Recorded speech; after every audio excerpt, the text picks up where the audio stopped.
નમસ્કાર દર્શક મિત્રો, લોકમત ન્યૂઝ ચેનલમાં હું ભૂમિ મહેતા આપનું હાર્દિક સ્વાગત કરું છું।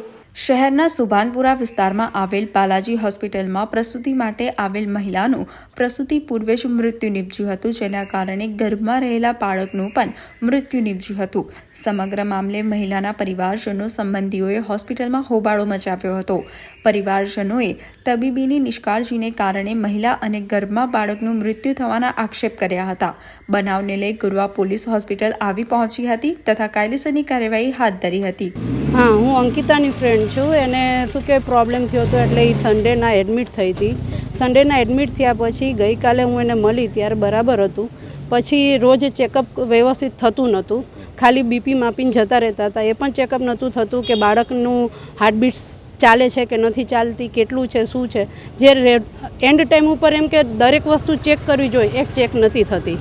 અને જ્યારે ડૉક્ટર બહારગામ ગયેલા, કાલે સાંજે આવેલા, છતાં પણ એને એક પણ રાઉન્ડ લીધો નથી કે દર્દીઓની શું પરિસ્થિતિ છે, એને ત્યાં જઈને ચેક કરવું જોઈએ, એ પણ એમણે કર્યું નથી। અને જ્યારે રાતના 1:30 વાગે એને અનઇઝી ફીલ થતું હતું ત્યારે પણ ડૉક્ટર આવ્યા નહોતા। નર્સ થ્રુ બધા ઇન્ફોર્મેશન શેર થતી હતી, તો એ લોકોએ કીધું કે ના બરાબર છે। બીપીમાં આપ્યું તો કે બરાબર છે, પણ પેલીનું શરીર એકદમ જ ઠંડુ પડતું હતું, છતાં પણ કોઈ પણ જાતની એ લોકોએ કાળજી ન લીધી। એમ જ કહી દીધું કે ના બધું ઓકે છે।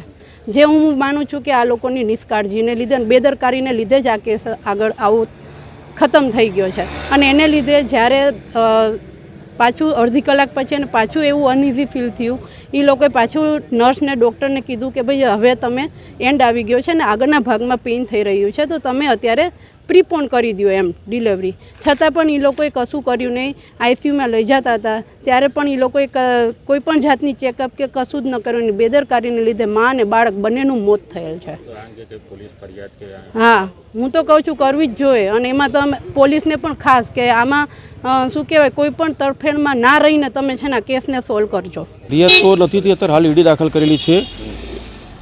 ફેમિલીનું એવું કેવું છે કે ભાઈ કોઈ મેડિસિન આપવામાં કે તકલીફ થઈ છે, પણ અથવા પેનલ ડૉક્ટરથી જ પીએમ કરવામાં આવશે તો જ ખબર પડશે। એટલે હાલ અત્યારે ઈડી દાખલ થયેલી છે ગોરા પોલીસ ના। કશું દેવને ખાલી એટલું જ કીધું છે, ભાઈ કોઈ તબિયત તો સારી હતી પણ ખાલી કે મેડિકલમાં કે દવા આપવામાં કીધી, એ લોકો એવું કહે છે।